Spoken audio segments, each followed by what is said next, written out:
We're talking about harnessing the power of the watershed today. I'm Israel Haas, by the way, Executive Director at the Great River Road Visitor and Learning Center at Freedom Park in Prescott, Wisconsin, on the southernmost part of the St. Croix Watershed. So we are super excited to be part of this collaborative today. I'm also on the board of directors for the North Woods and Waters of the St. Croix Heritage Area.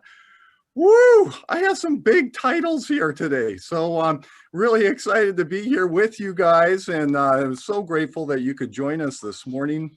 As Luann mentioned, we are recording this so that others who weren't able to make it this morning can participate in case they had some kind of a scheduling conflict.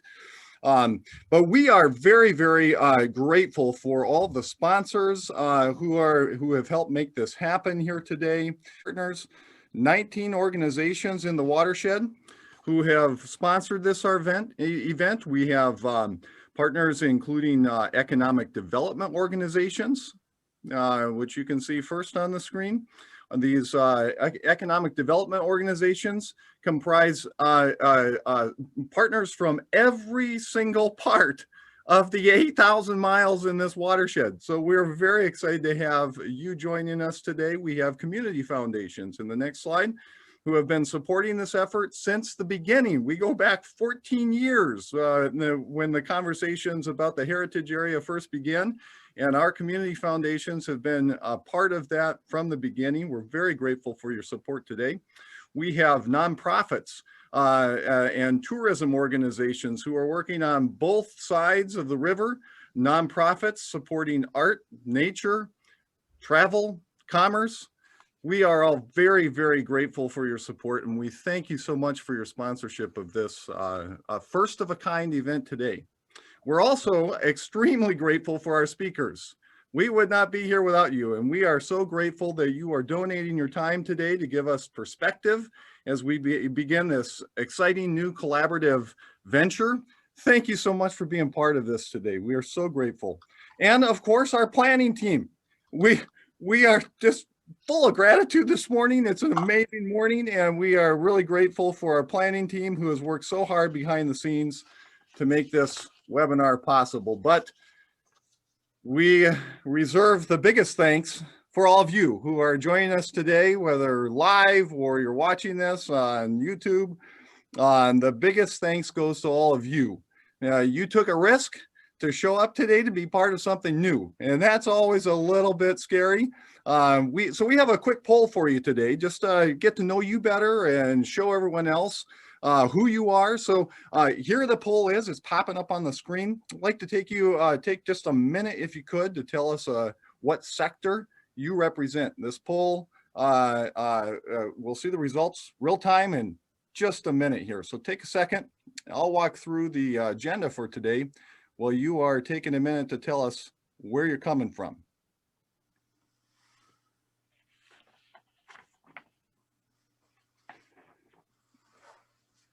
So as you are finishing up the poll,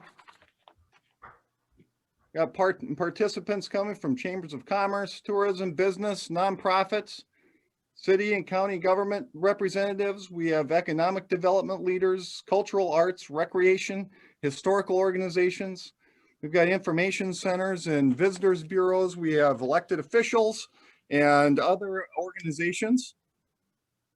What we're going to be doing today in terms of our agenda, all of you received an agenda when you registered. We will be spending some time. Oh, here we go. Here we go. We'll walk through the agenda in just a minute here. Look at this. Here, we got our results. 6% of you represent chambers of commerce. Thank you so much for being here with us. 10% represent our tourism collaboratives and organizations. We've got 13% from economic and community developments. 24% from city, county, state, tribal, or federal government. That's awesome. So glad to have all of you here today. 19% from cultural, recreational, or historical organizations, and a few of us from information centers and visitors bureaus. So thank you so much for being part of this. I'm really excited to see what kind of collaboration can come out of this. Well, let's look at our agenda before we jump into our featured speakers for today. What we're planning on doing today is spending some time learning about how we can strengthen partnerships and collaboration across the heritage area.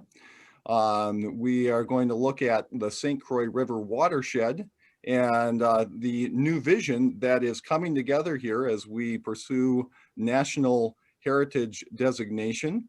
We're going to hear a little bit from the Carlson School of Management and Economic Development as they are partnering with us in a very exciting opportunity that can benefit all of us throughout the 8,000 miles of the St. Croix watershed.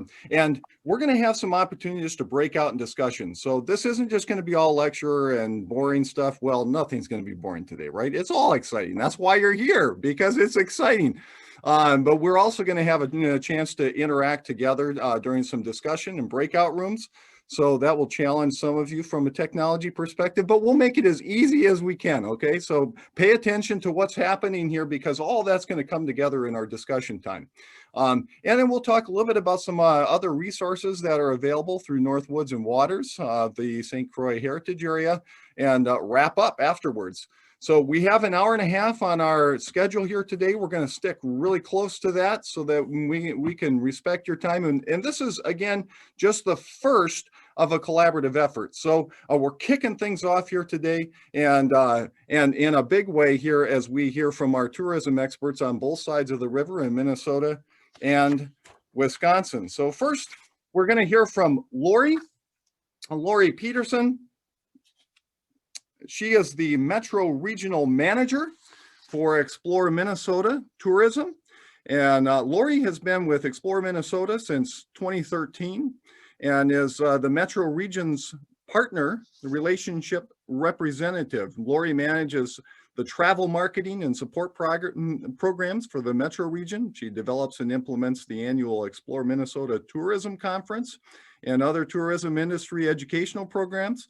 She directs the application, administration, and evaluation of partnership projects, assists with special events, task forces, and trade marketing programs, including meetings and conventions and sports marketing. And she also directs the application and administration of Explore Minnesota New Event Grants Program, the legislative appropriation grants, and the metro area's marketing grants.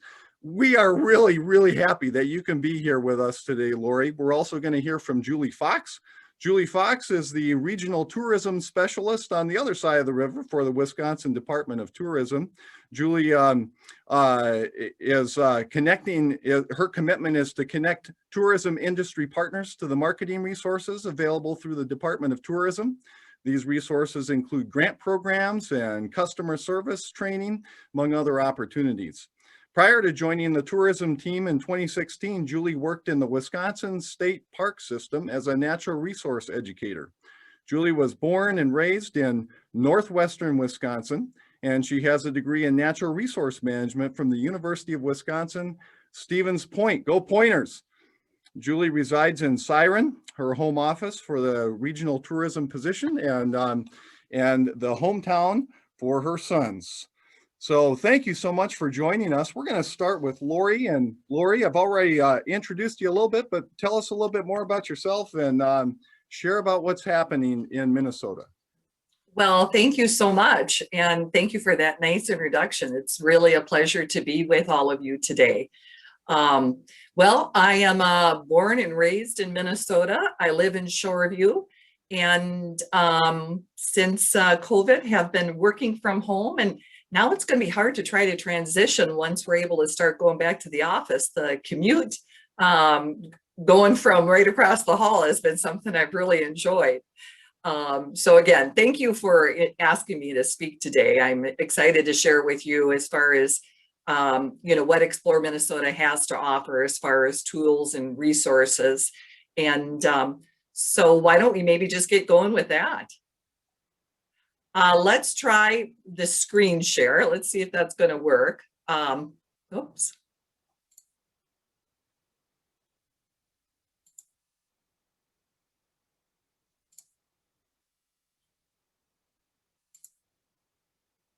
All right, is the screen sharing right now? Yes, it is. We see the full, not the presentation mode. Okay, are we in presentation mode now? Yes, looks great. Okay, terrific. So today what I'm going to discuss is just give you a brief overview about who we are and what our mission is at Explore Minnesota.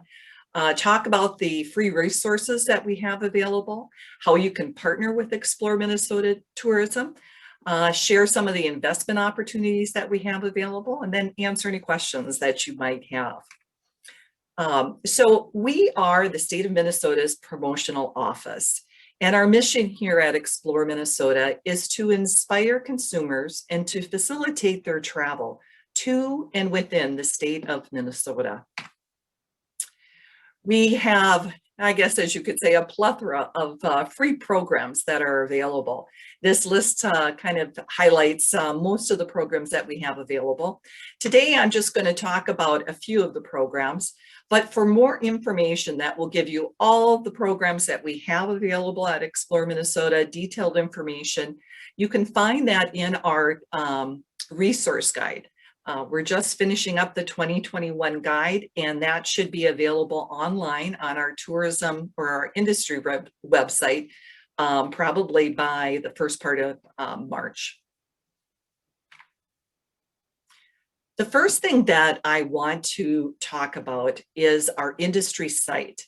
This is a separate site that is dedicated to you, the industry. This site is something that I encourage everybody to check out, get familiar with, and be sure to bookmark it, because this site is where you're going to find everything that you need in regards to resources and tools that we have available for you, the industry. So it highlights, we've got industry opportunities.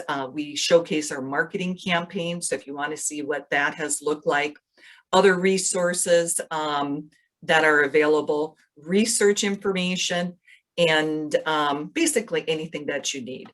So the industry website is exploreminnesota.com/industry.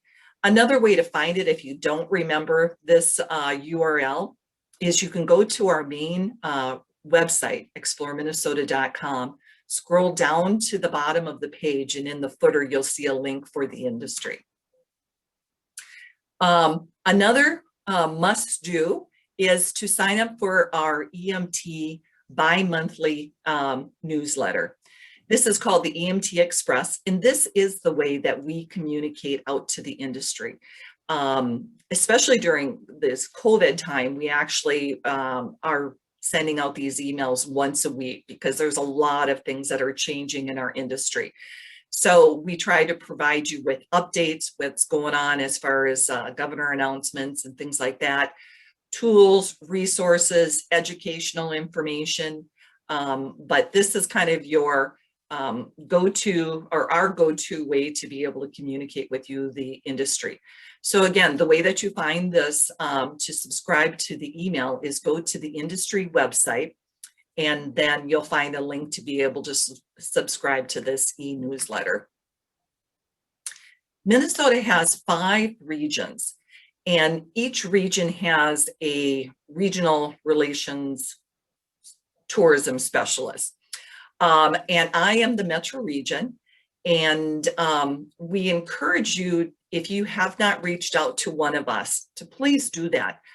We are your point person for Explore Minnesota. So if you have any questions about Explore Minnesota or anything as far as tourism related, you don't know where to go, you know, we're here to help connect the dots. We're here to be your resource and provide you with tools and information in our particular region. So again, be sure to reach out to one of us. All of the regional partners are listed in the resource guide and also on the industry website. Another thing is, be sure to include us on your distribution channels, press releases, mailings, anything like that. If we don't know about you, we can't communicate and share that information out to the industry, you know, out to our consumers. So at a minimum, make sure that your regional partner team member has your information, and you send us what's going on in your area. And then we'll roll it up as far as to our communications team. We also have available for DMOs, if you need photography, we have terrific photography available to you. Our photo library is just available to DMOs. Everyone can have access and use our Explore Minnesota logo. Now, more importantly than just our photos is we'd like to also receive your photos. If you have beautiful photography, that is something that we're always looking for. We're always never seem to have enough. And that also helps to get you included in some of our marketing materials. High-res photos are a great way to tell a story. So we ask again, share your photos, share your videos with us, help us to tell your story. In 2020, we launched an all brand new website. It's just gorgeous. The site offers visitors an immersive and inspiring look at what awaits them when they come to Minnesota. We're using high impact visuals and videos, original travel content, and enhanced search capabilities. So it makes it so much easier for consumers to find activities and events and places to stay than ever before. This page is just a sample of one of our pages that kind of show you how we bring the consumer through a story journey. And it's, like I say, if you haven't checked it out, please do so, because it is just beautiful. The new design really helps to increase engagement and time on site. So it's been just tremendously effective. Another must do is if you do not have a listing on Explore Minnesota, all listings are free. And this year with the new web design, we've enhanced all listings as well. So be sure to list your business, your organization, and events. If you have events, please, I mean, that's, again, our database is what we use to pull information that we then use to market and promote to the consumer. So if your information is not in our database, then we may not know about it. And if we don't know about it, then we can't talk about it.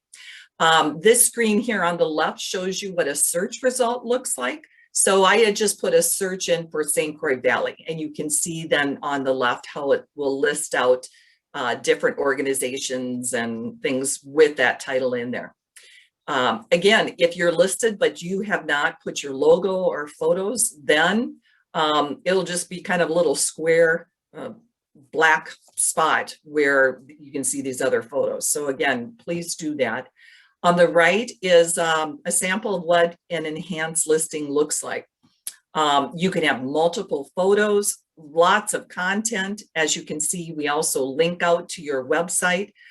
So you're able to really provide a lot of great information here. I just need to move a bar because there we go, it's in my way. All right, we also want you to connect with us through your social channels by using our hashtag #OnlyAnMN.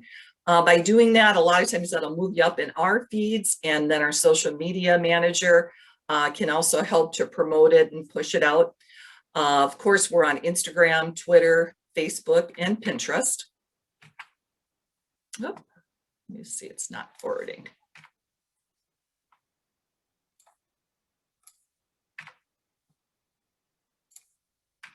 There we go. Partnering with Explore Minnesota can also help to elevate your business and create awareness as far as about your destination. A couple of different ways that you can partner with us. We always have sweepstakes and events going on. So if you are able to donate a prize package, that's a great way to get included into the marketing and recognized as far as for your support and your partnership with us. If you're a destination, providing us with assistance on itineraries. If we have fam trips coming in, you know, if you can provide lodging or passes to different attractions or events or things like that, that's always very, very helpful. If it's appropriate, become an affiliate welcome center. And participate in welcome center collaborations. And what that is go to the different tourism information centers. You'd want to probably schedule it through our office, but meet the staff at these information welcome centers. Let them know who you are, what you have to offer. I'll tell you, they love having visitors, and the more that they know about you, the more excited they get about telling guests that come into the information center as far as about your business, your destination, or event. Some of the other ones, I'll go into a little bit more detail, but that kind of gives you a high level view right there. So also be sure to share your collateral at those welcome centers. As you can see, this is a picture of one of them. We have a lot of brochures, but we are, one of the few states that have these fully staffed information centers. And our staff, they're just terrific. They're so knowledgeable.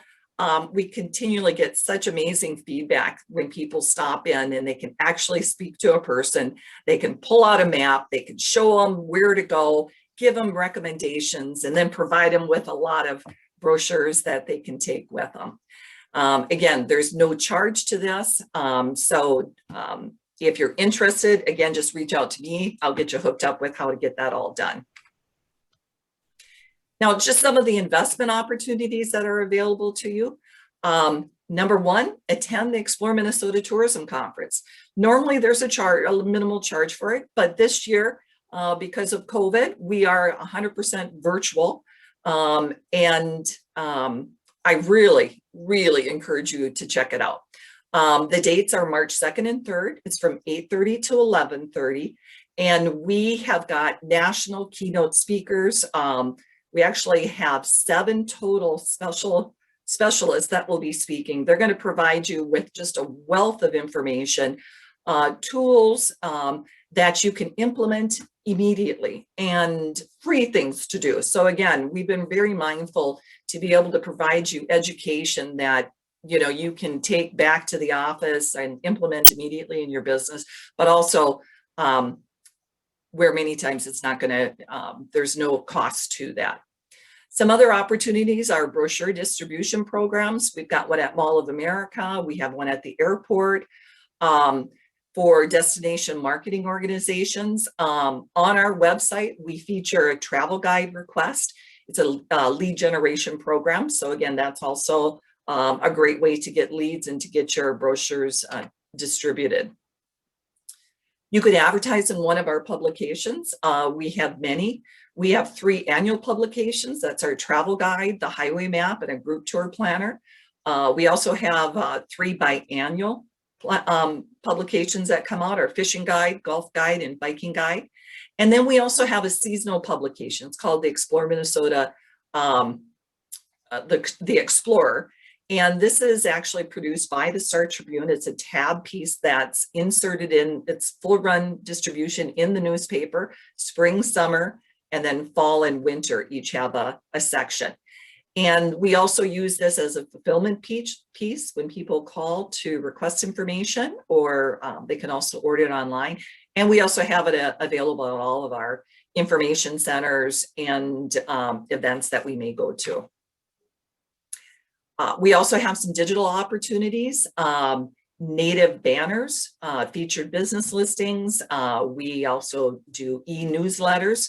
And these, again, are very priced really, really well and very effective. So again, these would be opportunities to reach out to your regional manager, and they'll be able to help you and answer more questions on that. One of the last ones, and this is just a terrific program. If you do any type of advertising or marketing and you're buying marketing, I recommend that you check out our co-op marketing program first.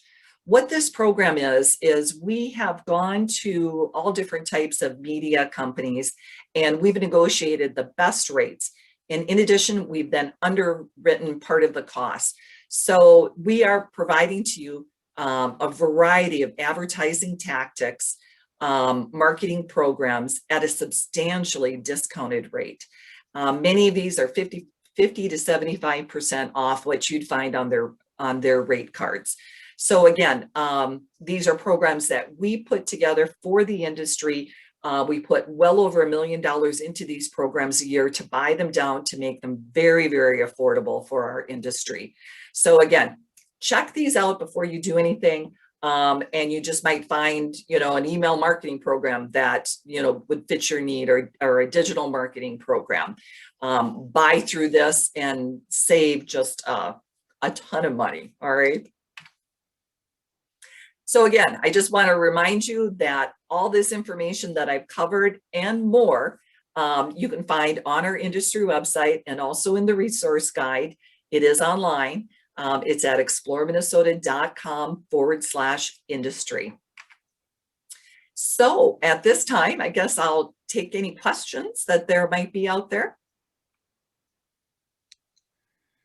Lori, if we could put some questions in the chat, if anybody has questions for Lori, and we could put them in the chat, and then we'll move on to Julie and talk a little bit about the. That sounds terrific. Is that okay, Lori? That's perfect. Thank you so much. I really appreciate the time, and my email address is up on the screen. So again, if you have any questions, feel free to reach out to me directly. Thank you. Wonderful. And Lori, thank you so much for joining us today. We have Lori on the Minnesota side, and then Julie Fox representing the Wisconsin side. So Julie, if we can pass it to you, and you can share a little bit about what Wisconsin's doing in the same way that Minnesota's doing. We're here together here, uniting the borders, crossing the borders here, uniting through the St. Croix Watershed. Julie? Thank you, Israel, and good morning, everyone. It's really a pleasure to be here. And, I could just say ditto to the resources and things that Lori shared. That was terrific information. And we have very similar programs and opportunities through the Wisconsin Department of Tourism. So I see my PowerPoint is coming up in a little different format than I expected, but that's okay. Hey, I just have to give a disclaimer. I keep getting a pop-up that my internet connection is unstable. Gosh darn it, aren't we having technological difficulties through this pandemic? So hopefully everything will come through. The Department of Tourism, similar, to Explore Minnesota, Travel Wisconsin, our mission is to inspire travelers to experience Wisconsin. Our Department of Tourism is a very small but mighty team, and we exist for the sole purpose of marketing our state. We have 4 regional tourism specialists in the state. There are some resources that I believe will be shared with everyone afterwards. I represent the Northwest region, so 18 counties in northwestern Wisconsin, where I have spent a good chunk of my lifetime. And so I'm really excited to be here, to be those boots on the ground. So essentially what we do in our positions is to connect the dots, connect all of the folks involved in the tourism industry to the resources and the team available at Travel Wisconsin. So I just want to, I kind of winnowed down a lot of great information that Lori shared. Similarly, we have an industry website. The email address will be shared, or the website address will be shared at the end. But I really winnowed it down for just 10 things to consider. As you talk to tourism industry folks in your area, whether you're representing economic development, or if you are a destination marketing organization, a tourism organization, or whoever you are here representing, and can you bring that information back to the folks in your region? So a couple of, 10 things to consider, 10 resources that I wanted to very quickly share, and then point you to our industry website. So if there's one thing that I really want to encourage everyone to take away from this, that is list your information on our website at travelwisconsin.com. Our website serves over 10 million people a year. Similar to Explore Minnesota, we put so much information on there with direct links to the organizations to the destinations, and we don't know what we don't know. So we need to hear from you. We need to have that information shared on our website. We use that information from our website for everything, to sharing on social media, content for our articles, the many publications that we also produce, media and public relations shares, and customer service when people contact us. That's where they're going to look. So we direct everything and funnel it through travelwisconsin.com. We need to hear from you and have you on that site. Secondly, we also have newsletters and industry updates on a regular basis. And so these announcements might come from the Secretary of the Department of Tourism, or from our marketing manager, our communications director. But some of the information that's shared is information about opportunities available to the tourism industry, be it grant programs through Travel Wisconsin, or maybe free deal listings available on our website. All of these opportunities, including PR and media outreach, they may be shared through those newsletters. And so we want to hear from you and have you sign up for those. Again, you can do that on our industry website as well.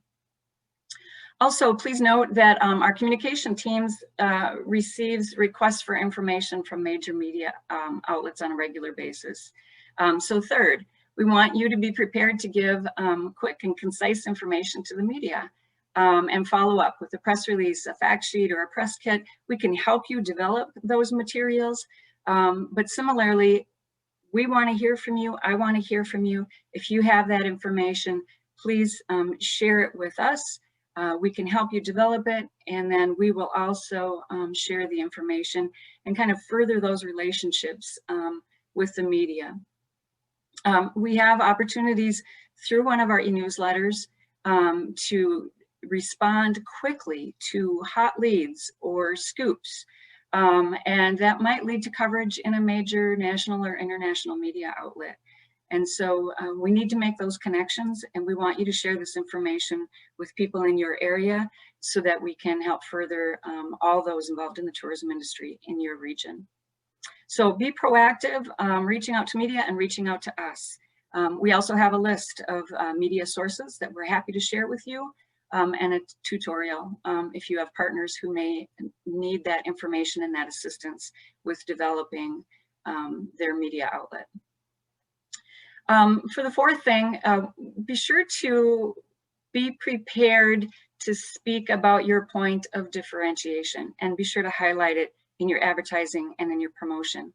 Now, we're talking about the St. Croix Watershed here, and we have much in common, but we also have to highlight to our visitors what it is that makes our specific location unique. And we need to know what our neighbors, what makes them unique, so that we can truly market the destination of the watershed. So do concentrate on your point of differentiation and the experience that you can offer travelers coming to the area. Figure out that point of differentiation. And again, know your neighbors, know what they're talking about, know what you have to offer that is different than what they are offering. Make sure that we at Travel Wisconsin know that as well. Fifth, we realize that not all of you have the time or the resources to do a deep dive into consumer research, and so we can help you with that. We have done a significant amount of research about who the Wisconsin visitor is, so take a look at that to learn more about your visitors. For example, specific to heritage and cultural tourism, we know that in 2019, both our overnight and day trippers, their activities of special interest here in Wisconsin were historic places, cultural activities, and attractions. And this really feeds into the heritage and cultural tourism. And so we see that we trend slightly below average from the US norm. What can we do to help bring those numbers up, to encourage those people who are already interested in historic places and cultural activities and attractions to come to this heritage space? We also have cooperative opportunities which exist to get specific data specific to your destination. And so our cooperative marketing and research opportunities are available on our industry website as well.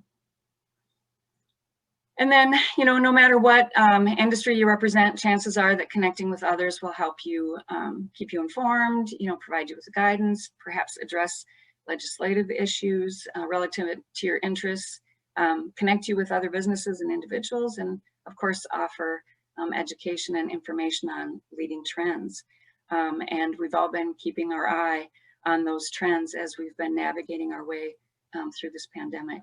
We can help you with those connections for that information, that research, for those connections to network with others in similar circumstances to learn. And then depending on your location, a destination marketing organization, could be chambers of commerce. We have many joining us today, Convention and Visitor Bureau folks, county tourism organizations or others. In their mission to market their destination, they also can provide those networking opportunities to connect you with others in the community. Again, leading to that collaboration and that cross promotion within the watershed. So partnering with a DMO is an excellent way to take advantage of some other opportunities available through the Department of Tourism, like our joint effort marketing grants.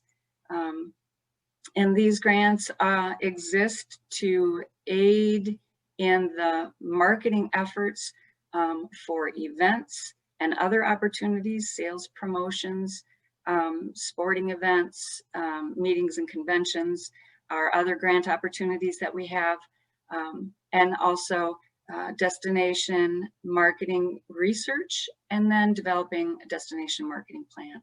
So these are all some grant opportunities, and there is more information to be found on our industry website. Remember, we at Tourism are a small but mighty team. So another thing that we can help you with is helping you to navigate larger state agencies within Wisconsin. Just give us a call. We can often connect those dots and put you in touch with the right person and the right bureau and the right agency to find the resources that you're after. Are you folks still hearing me? Because we need to continue to advance through those slides. And I'm up to number 9. Great. And for number 9, something that we also offer, just one of the many things that the regional tourism specialists can help with, I can help you with in our region. Travel Wisconsin, we offer a customer service training program designed for the travel and hospitality industry. And a really important aspect of the program is emphasizing the importance of knowing and promoting your destination to visitors. So it's that, everyone should be an ambassador aspect of this. And we want to make sure that we really cultivate that collaboration and partnership amongst the communities and the counties, your neighbors here in the watershed.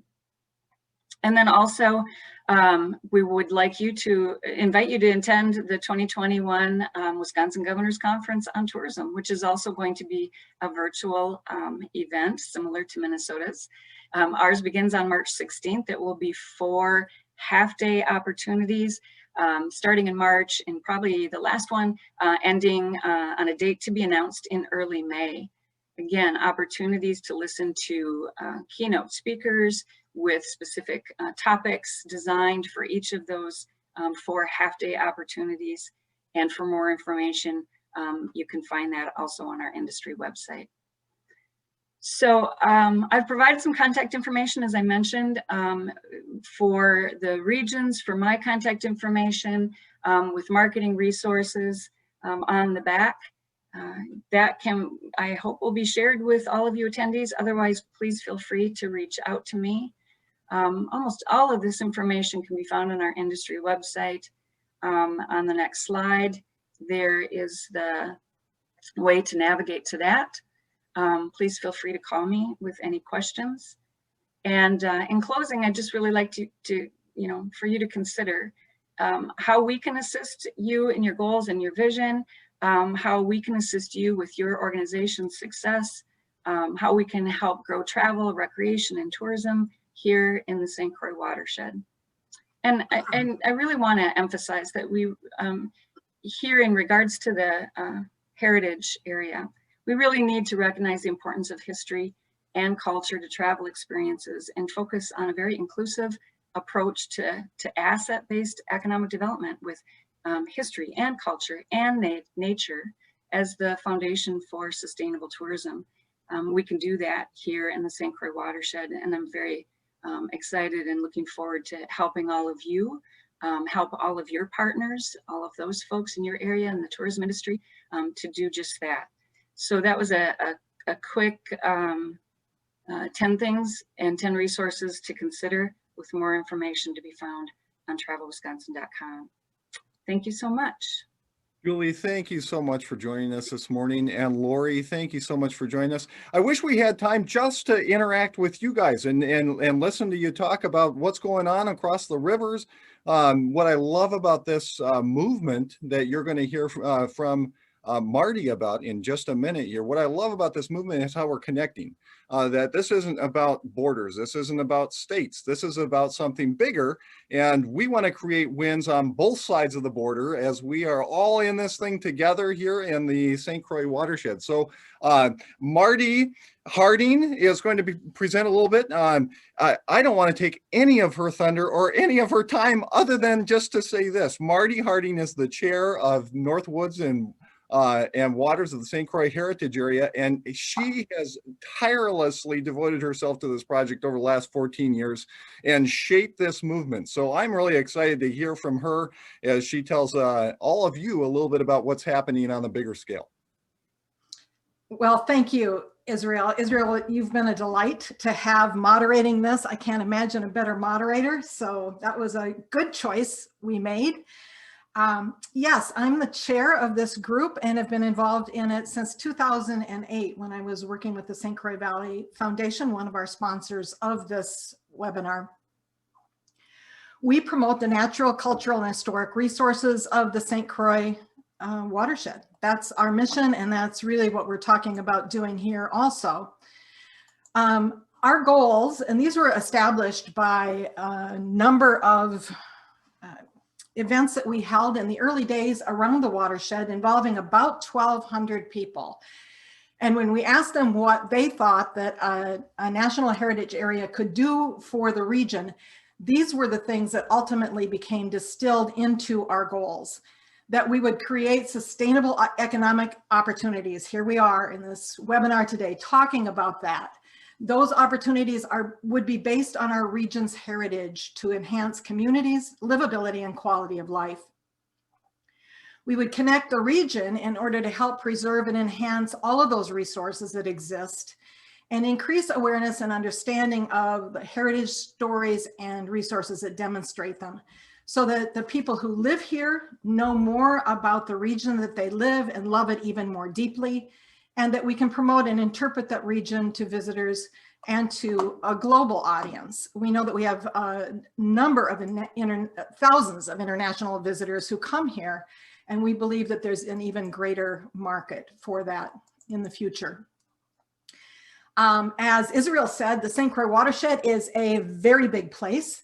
This actually is the map on the right is being unveiled to you for the very first time. This was the map that we sent to the National Park Service. Bill Newman, who is on the line, and Andy Jenks from the University of Minnesota created this beautiful map that illustrates many of the resources that we have identified as culturally and historically significant, as well as environmentally significant as well.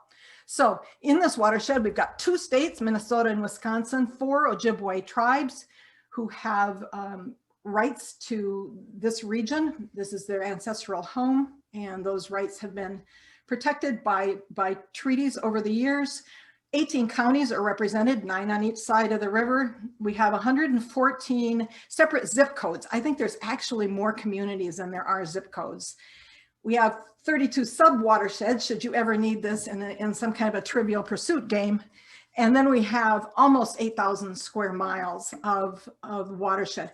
I think that map actually looks like the map of Africa. And sometimes as we try to do this work, it feels like it's as big as Africa. Here in the watershed, after the glaciers receded, we have about 12,000 years of human history. So what's a national heritage area and why are we pursuing this? So heritage areas celebrate places with important connections to our country's cultural and history. There are currently 55 of them. For years, as we were doing this work, there were only 49, but we just got 6 of them approved through a new act in 2019. They are all over the country. You can see from this slide the number of places that there are. The maps show where heritage areas exist. And that great big one on the top, that's the one that we hope will be us at some point.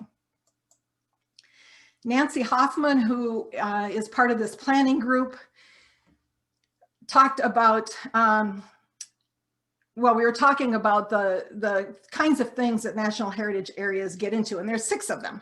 And she came up with this acronym for them, RECIPE, which I think is brilliant. Heritage areas get involved in recreation, education, conservation, interpretation, preservation, and economic development, which we think is a recipe for success. Nancy, maybe you should be in economic development or tourism or something like that, huh? That picture over there is the River Valley National Heritage Area in Pennsylvania. They're pretty amazing places to visit. For those of you that may be new to this concept, there's a couple of things that we need to say about national heritage areas. First of all, they're not a unit of government. They're locally planned and managed. Usually it's a nonprofit like North Woods and Waters that is the coordinating entity. Sometimes it's a university. They are established through an act of Congress, which is has been an interesting process, shall we say. We receive technical assistance from the National Park Service, but the National Park Service does not run national heritage areas. Chris Stein is on the call today. You could text him if you have any questions or chat with him right now. Also, because he is the person who coordinates all of the kinds of partnerships like this in the Midwest region for the National Park Service. It's important to know that we can't use if we're designated, we can't use federal money to acquire land, and we basically have no power whatsoever. We don't have any power over policies. We can't regulate land use. The amount of things that we can't do in our proposed bill is as much as what we hope to do. So we are clearly a, what can you say? We're a concept, we're a place on the map. It puts us on the map. We are a vehicle for doing the kind of work that you all do with economic and community development. We're a tool for that. We are not, we aren't even like building this on the National Register that might have some limitations. We basically we cannot limit anything, and people can opt in or out. So it is a strategy for economic and community development, and one that we're really proud to be involved. Here's our path. Here's every heritage area's path to designation. And here's the one that we've been on. And I just want to say just a shout out to so many of you that are on this call that have been with us from the beginning. You've attended the meetings when we were working on the feasibility study. You've contributed ideas. You've given us information and documents. You've written letters of support. You've been going, yes, do it. Yes, do it. And that's been what has really kept us going over all of the years that we've been doing this. There are 10 criteria that you have to fulfill in order to get the National Park Service's blessing. They do have oversight, and so they don't want everybody who has some kind of a notion about being a heritage area to just become one. You need to fulfill some criteria. There are 10 of them, and they are rigorous. And I am so proud to announce to this group, it hasn't even been in the media yet, that we just received the National Park Service's blessing that we have indeed met all 10 criteria. So next on the agenda then is the Act of Congress. And so that's where we are now. We have a bill. Representative Ron Kind has drafted a bill. It needs to go before the Natural Resources to have a hearing on it. We hope that that will happen sometime this year. So we're pretty excited. That Act of Congress, we're hoping to have bipartisan support. This is certainly an idea that it started with President Reagan. It's been around for a long time.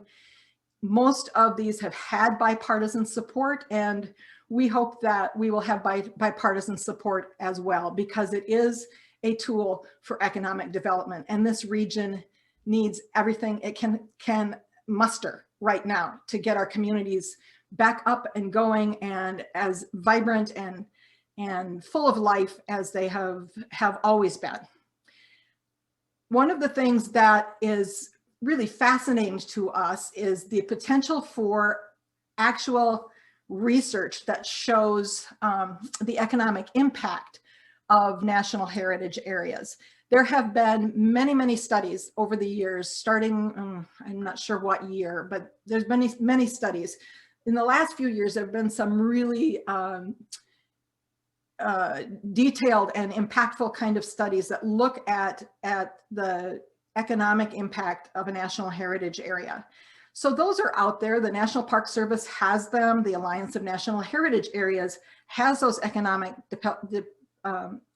studies.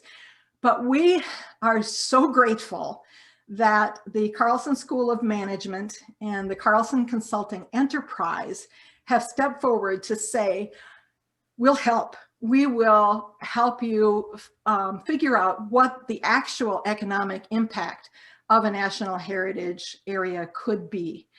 And so I think that's next on our agenda, right, Israel? We're going to hear from our Carlson partners.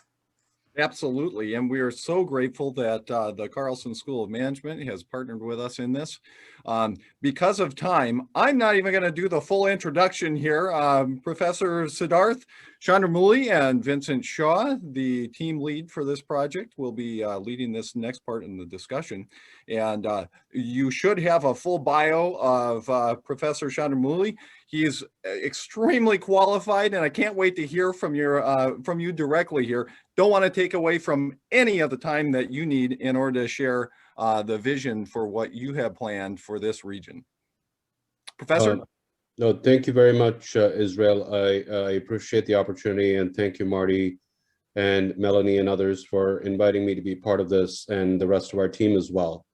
So just a quick introduction. And again, I know we are running low on time, and I know that we want to spend most of our time in some of the breakout discussions to get your insights and your ideas and your questions. So we'll make this very brief. I represent the Carlson Consulting Enterprise. As Marty said, we are a unit of the Carlson School of Management of the Twin Cities campus of the University of Minnesota.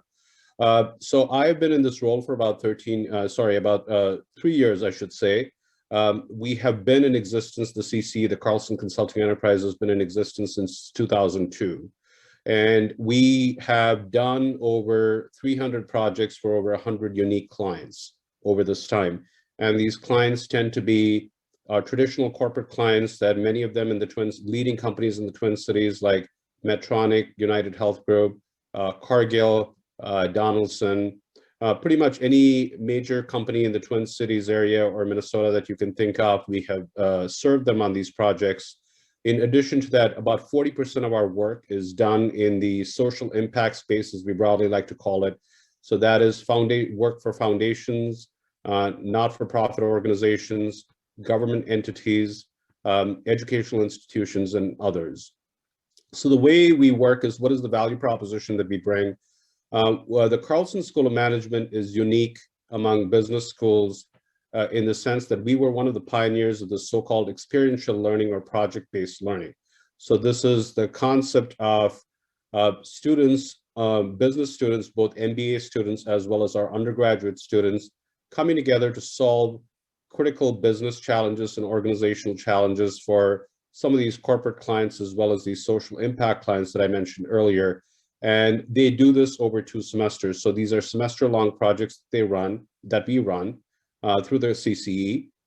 They take, this is for credit. So all the students that you see working on this particular project are taking 4 credits of work. If you could go back, please, to one slide, I appreciate it. And then they then take credit, and then they work on these projects for 14 weeks in teams of 4 or 5 or 6. And then they help work closely with clients and solve these business or organizational challenges. So in all this, they spend roughly about 1,000 hours collectively on this project, in addition to taking other classes, a full course load and so on. So as you can imagine, they're extremely busy. And they are mentored by myself, or in this particular case, my colleague, Dr. Dave McCullum, the Associate Director of the Carlson Consulting Enterprise, who couldn't join us here today, but I'm representing him. So there's a strong mentoring aspect to this as well.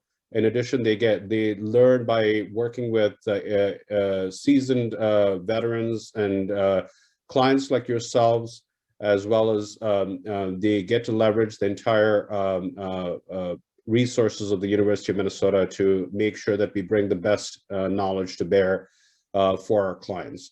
So in addition to that, I just wanted to share that in spirit of what we are working on is that Vince, our team lead, will talk about this in a little more detail in just a second. But before we do that, wanted to share with you that we have done quite a few projects like this in this, not exactly this type of work, but similar work that benefits kind of this, has this greater Minnesota lens to it. So one example is we worked with the Minnesota Sea Grant, which is housed in the University of Minnesota Duluth last semester. And we worked with them on a project on helping commercial fisheries on the North Shore, as well as other independent fishers, gain greater markets or gain access to new markets, especially in light of COVID, because a lot of the restaurants and traditional channels had shut down. So how do you kind of create those storage and other capabilities to make sure that they have a sustainable business going forward? Pardon me. We also worked recently with the Bell Museum on a greater Minnesota strategy, because how do you kind of bring the Bell Museum to greater Minnesota that may not have the people may not have the resources and the ability to travel to the cities to experience the Bell Museum. So how do we bring the museum to them? And then the third is that we worked with Will Steger, who, as you know, is the famous Arctic explorer who runs the Steger Center in Ely, and helped him figure out how can he create a sustainable center that attracts thinkers and leaders to come and spend time and solve and think about breakthrough challenges in the world of sustainability and environmental impact. Excuse me. So what this how this helps is that for clients, whether it's corporate clients or social impact clients, it provides an outside perspective that we bring. We obviously, our students are very talented, very sharp and energetic, but bring their mind share to this work, and so provide that external outside perspective and objective viewpoint. In addition to that, they get to leverage the expertise of all of the University of Minnesota. So through these students, so we bring all the expertise of our faculty and our industry leaders to bear on this. And for some of our corporate clients, it also helps provide a talent connection. They're always looking for interns and full-time students to join their program or their organizations. And so this gives them an early view on that. So we are extremely excited and honored to partner with Northwoods and Waters on this project, as Marty mentioned, to create this economic impact analysis and assessment of how National Heritage Area designation could benefit the overall community and support the mission of NWW. So we are very honored to do this, and just wanted to mention that this work is possible through a generous grant of the McKnight Foundation. The McKnight Foundation, as you know, is one of Minnesota's largest foundations, originally started by executives from 3M. Over the years, they partnered closely with the Carlson Consulting Enterprise on various worthy projects and organizations.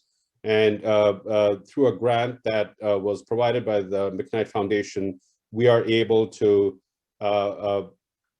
deploy this team on this project to support NWW in this economic assessment project. So with that, I will turn it over to our team lead, Vincent Shaw, who will introduce the rest of the team, but also talk a little bit about the project that we're working on. Thank you very much.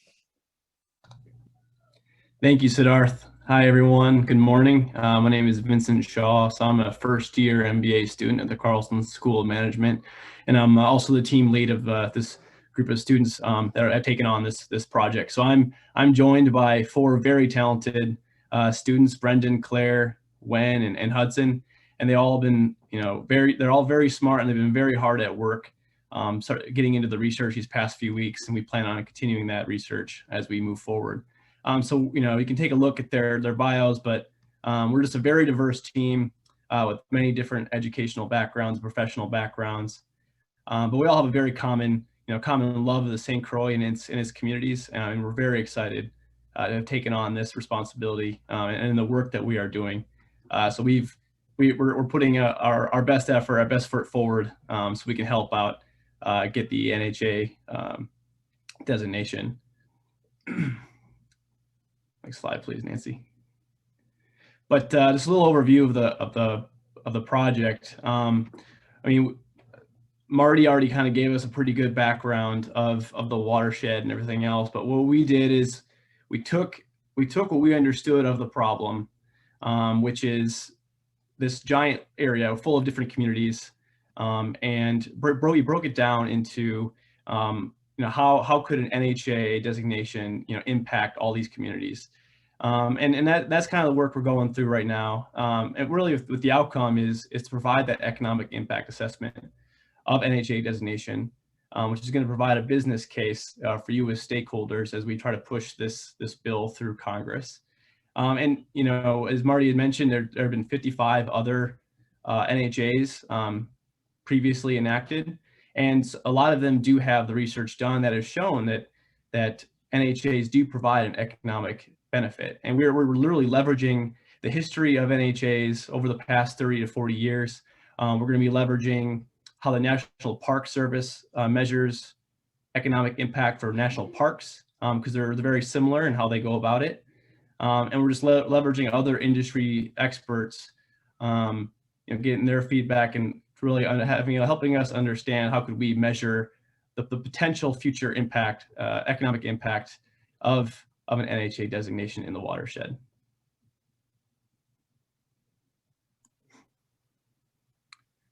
Wonderful. Vincent, I don't want to cut in on you. Is that the end of your presentation? Yes. All right, Yes. Wonderful. Yeah, you can see we worked out these transitions with minute detail here. Thank you, everybody.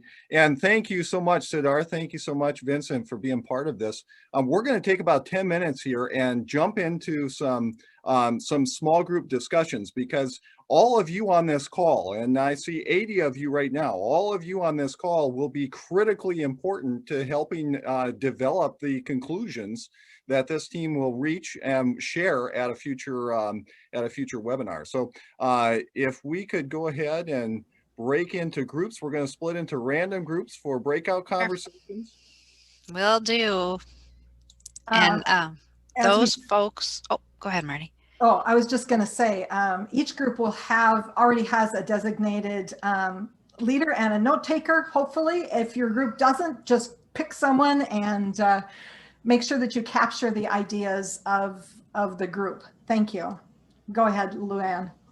Okay. If you're not assigned into a group, it's probably because you're connected on phone, and I just want to connect what your name is. So you'll just stay in the main room until I assign you. So accept your groups right now. There they go. Everybody coming back in. Welcome back to the conversation. We're recording again. All of those exciting conversations that you had and those ideas you were kicking around, those are all just between you and the group. Well, and the folks that were writing all the messages down, right, and passing them on so we can publish them on international press. Just joking, just joking. And we apologize for all of the great conversations that we abruptly cut off. Your brilliant ideas, make sure you save them and send them to us, okay? So here's the great part. I know I'm just a little apology. I'm so sorry. In my haste, as I'm looking at the clock, I didn't fully explain exactly what we were doing. So hopefully you were able to figure it out in your groups and meet some new people and have some fun, because that's really what this was about, was giving you an opportunity to talk a little bit, do some networking, share ideas. What we were hoping to do during our small group time was really what we want to expand in the future. So I know our time is running quickly out this morning, but we want to have focused, cross pollinating types of conversations that will create wins for everybody across the watershed. We're talking Wisconsin, we're talking Minnesota, we're talking a whole bunch of different types of groups that are represented here. And so even though we had just a very few minutes to begin this conversation together, did want to give our facilitators a chance to very quickly share some of the highlights, maybe a couple of insights that came out of your conversations. We won't unfortunately have a lot of time to talk about that as a full group here today, but if you were a facilitator in one of the groups, could you go ahead and, Luann, what's the best way to do this? Should we have each facilitator as they speak unmute themselves? Yes, I think that would be great. Just do the unmute. I don't know if we want to start with group one, if you know what group you're in, and we'll just go in order. We may not be able to cover every group just for the sake of time. Oh, sure. But if you want to, sure, why don't we start with group one? If group one has something you'd like to share, go ahead, unmute if you remember who your group was. Otherwise, unmute and just speak up. Claire or Vincent, or I'll start calling names.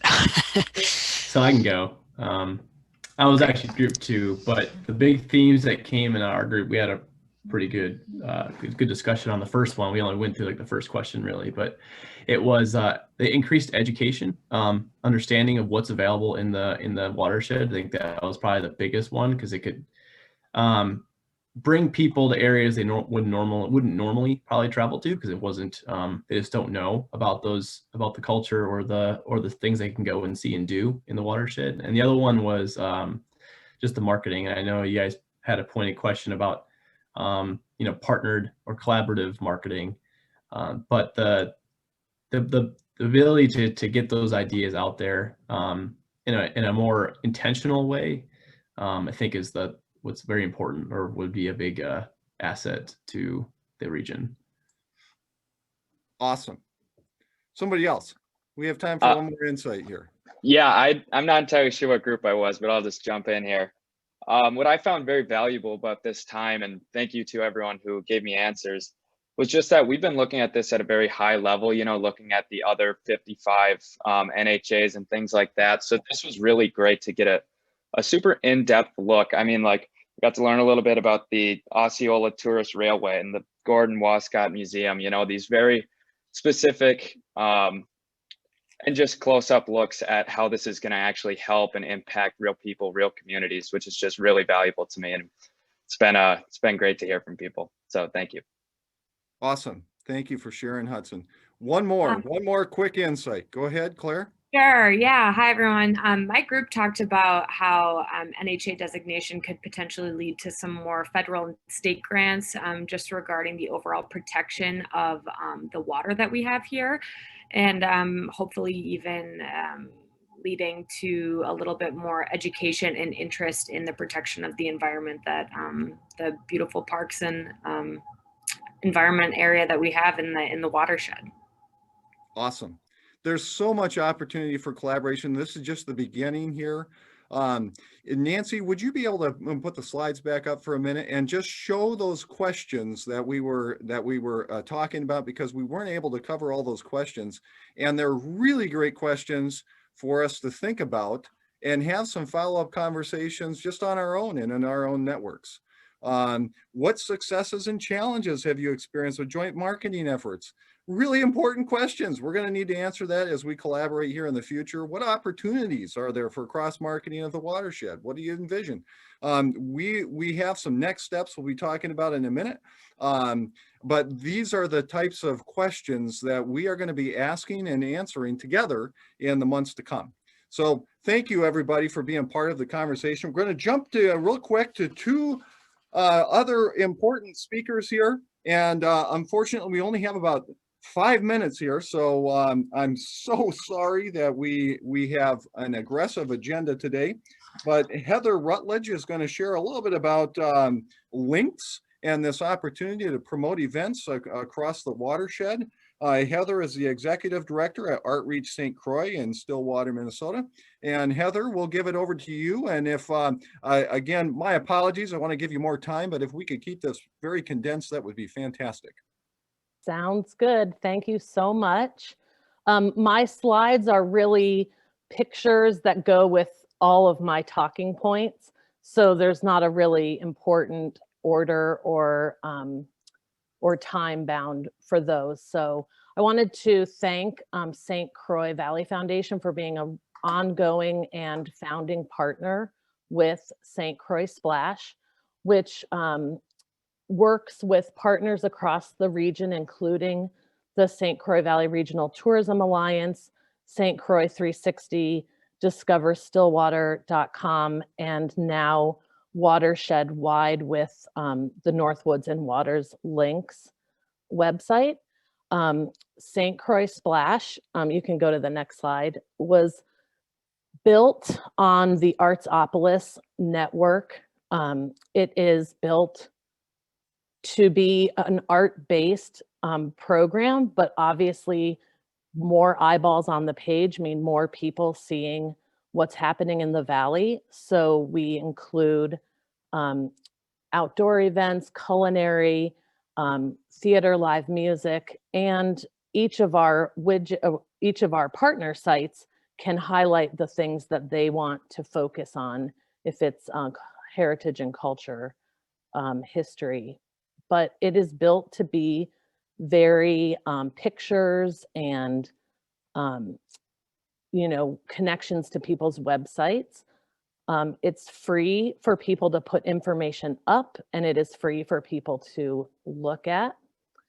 When I said it was built on the Artsopolis network, and it is a program of Outreach St. Croix, the Artsopolis network is a nationwide network of cultural websites that connect people to what's happening in different areas.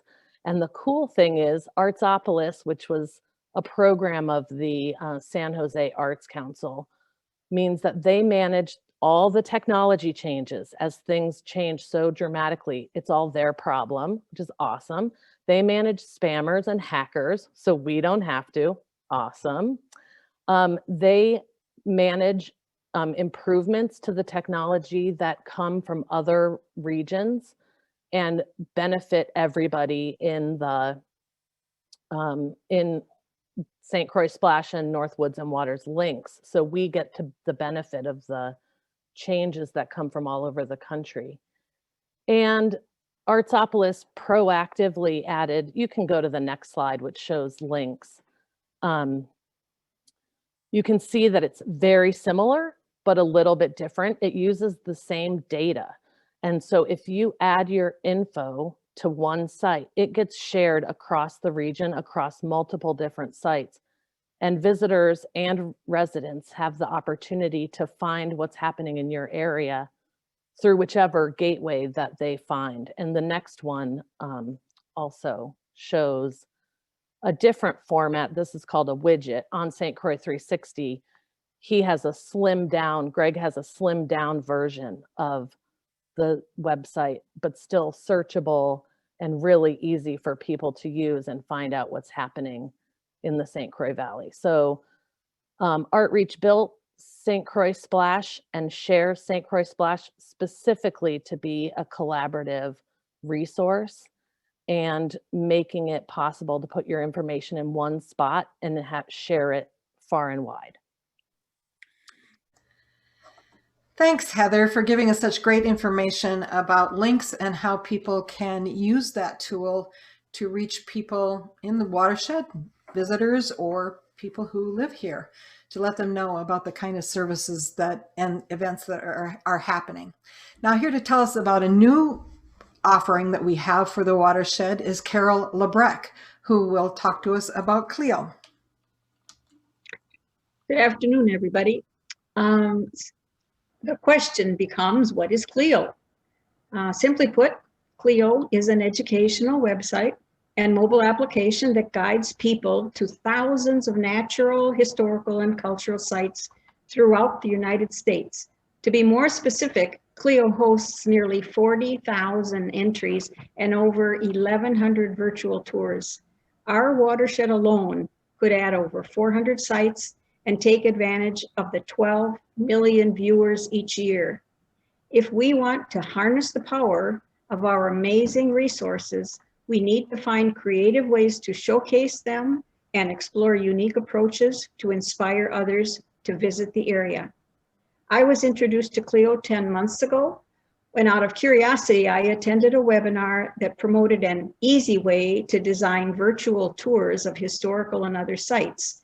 The platform and tools and instructions to do this were available on the Clio website.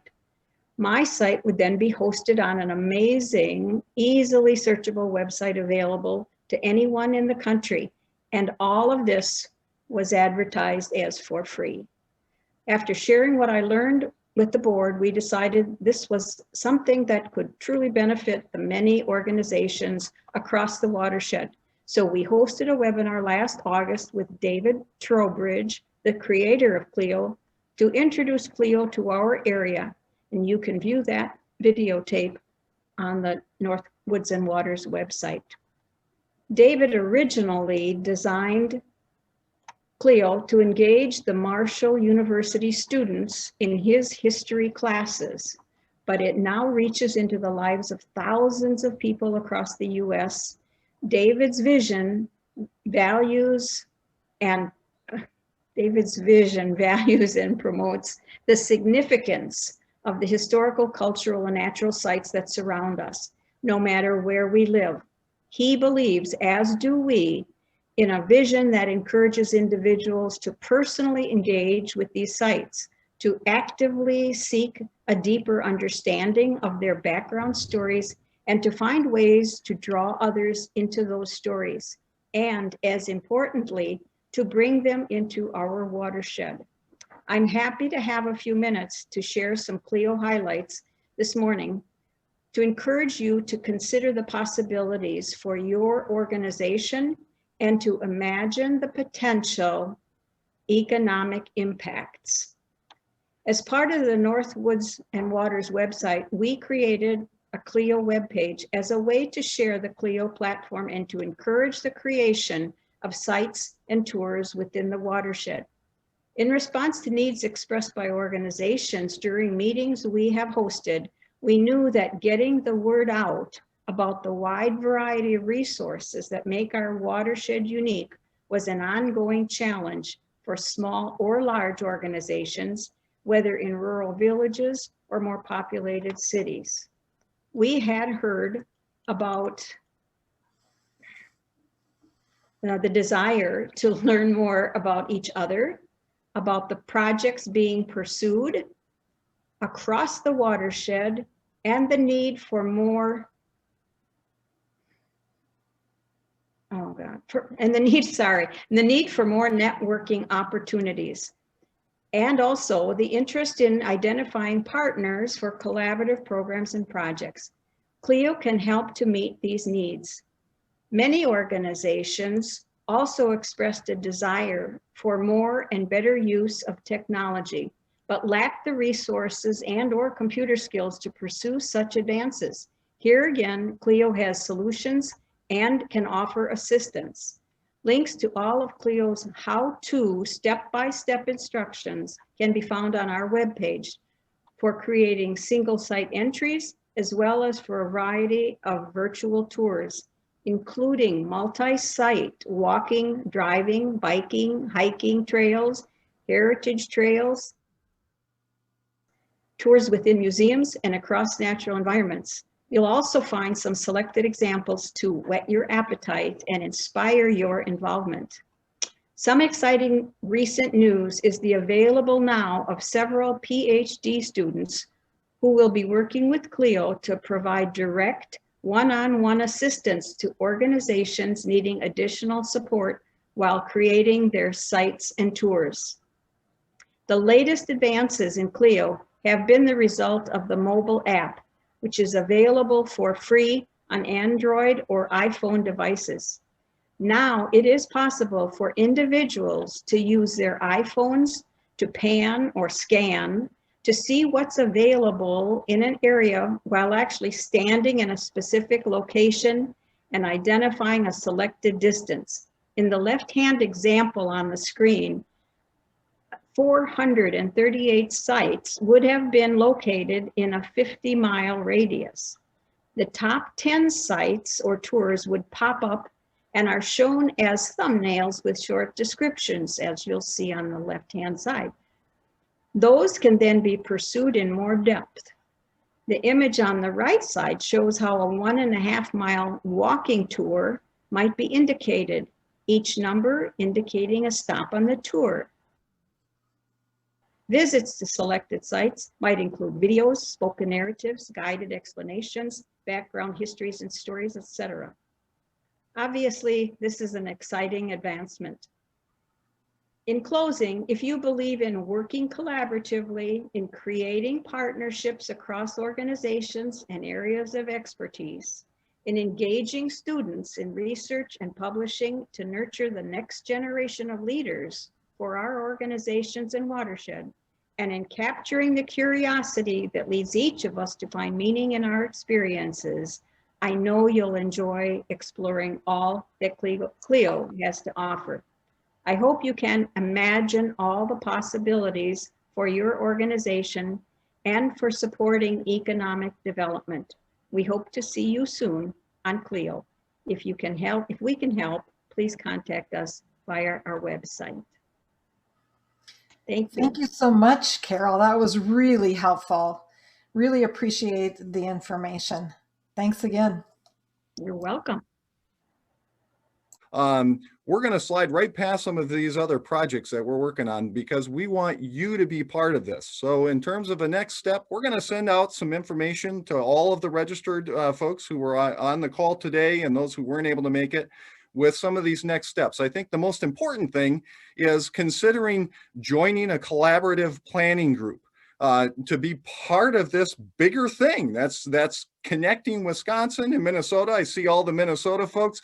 I happen to be a Badger, so hey, how about that? You know, I did my grad work at UW-Madison. We got the Golden Gophers working on the project. We got people from both sides of the river, and we have all kinds of organizations that are coming together here on this new collaborative effort. We want to create these wins. So some other areas for next steps, you can see it on the screen. We're going to send a follow-up, and we would love to have you be part of this initiative as we work together to harness the power of the St. Croix Heritage Area for economic development. So thank you so much, everybody, for being here. Wish we had more time to talk, but we're gonna, because this is just the first conversation of many to come in the months ahead. So